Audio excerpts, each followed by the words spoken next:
የዳነ ሰው አይደለም በህይወቱ ድካም ሊጠፋ ይቅርና መጥፋት ቢፈልግ እንኳን አይጠፋም። መጥፋት ቢፈልግ እንኳን ያልኩት ምን ያህል እንደማይጠፋ አጽንኦት ሰጥቼ ለመናገር ነው።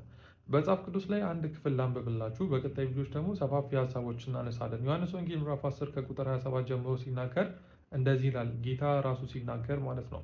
በጎቼ ድምፄን ይሰማሉ፣ እኔም አውቃቸዋለሁ፣ ይከተሉኝማል። እኔም የዘላለም ሕይወት እሰጣቸዋለሁ፣ ለዘላለምም አይጠፉም፣ ከእጄም ማንም አይነጥቃቸውም። የሰጠኝ አባቴ ከሁሉ ይበልጣልና ከአባቴ እጅ ሊነጥቃቸው ማንም አይችልም። እኔና አብ አንድ ነን። ጌታ በጎቹን ያውቃቸዋል፣ በጎቹም ደግሞ እሱን ያውቁታል። ድምፁን ይሰማሉ፣ ይከተሉታልም። ጌታም ደግሞ ለበጎቹ የዘላለም ሕይወት ይሰጣቸዋል። ኦልሬዲ የዘላለም ሕይወት ሰጣቸዋል። እነዚህ የዘላለም ሕይወት የሰጣቸው ደግሞ ማለት የእግዚአብሔር በጎች የኢየሱስ በጎች ደግሞ ለዘላለም አይጠፉም። ለምንድን ነው ለዘላለም የማይጠፉት ሲባል ኢየሱስ ይዟቸዋል። ክፍሉም እንደሚነግረን ኢየሱስ መልካም እረኛ ነው። ራሱን እረኛ እኛም በጎች እያለ ስለሆነ ኢየሱስ መልካም እረኛ ነው።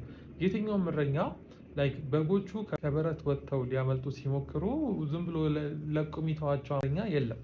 ዳዊትንም ወደኋላ ሄደን በብሉይ ኪዳን ስንመለከት ልክ በጎቹን እየጠበቀ የተለያዩ አራዊቶች በሚመጡበት ታይም ላይ ከአራዊቶቹ በጎቹን ሲያስጠላው የምትመለከቱት ወይም መጽሐፍ የሚነግረን እንደዛ።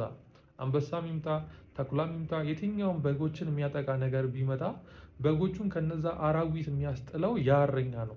አንድ ሰው ጎበዝ እረኛ ከሆነ መልካም እረኛ ከሆነ በጎቹን አሳልፎ የሚሰጥ አይደለም። ኢቨን በምድራዊ በኖርማል በስጋኛ ራሱ ብናስበው ኢየሱስም ደግሞ መልካም እረኛ ነው።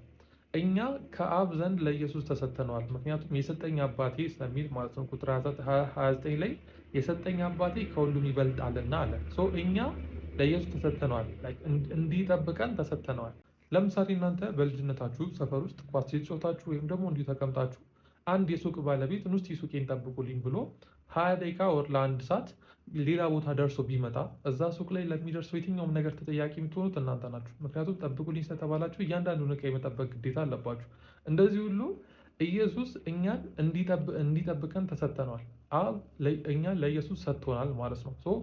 እኛ ላይ ለሚደርሰው የትኛውም ነገር ተጠያቂ ኢየሱስ ነው። እኛ ላይ ለሚደርሰው ስላችሁ ለምሳሌ ቅድም በሰጠኋችሁ ምሳሌ ከሱቁ ዕቃ ቢጠፋ ሱቁ ቢዘረፍ ያ ልጅ ተጠያቂ እንደሚሆነው ማለት ነው። እና ያ የተሰጡትን የመጠበቅ ከሌባ መከላከል ኢቨን ሰዎች ራሱ ያለ አግባብ ያንን ነገር ሊወስዱ ቢሞክሩ አይ ብሎ የመከልከል ጠብቅ የተባለው ሰው ኃላፊነት ነው።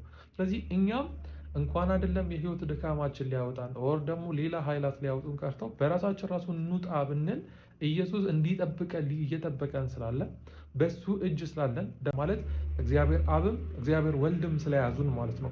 ከሁለቱ እጅ ከአብም ከወልድም እጅ መውጣት ስለማንችል ማለት ነው። እና ከነሱ እጅ ማንም ፈልቅቆ አይወጣም። ማንም ማለት አንተ አለህበት፣ እኔ ያለሁበት፣ ስራ አለበት፣ ሰይጣን አለበት፣ ኤኒ ነገር አለበት። ከዚህ እጅ ማንም ፈልቅቆ አይወጣም። እና እግዚአብሔር የሰጠን ህይወት በጌታችን በኢየሱስ ክርስቶስ አማካኝነት ያገኘነው ይሄ የዘላለም ህይወት የሚጠፋ አይደለም፣ ጊዜያዊ አይደለም፣ ኮንትራት አይደለም፣ ለዘላለም ነው። የእግዚአብሔር ስም የተባረከው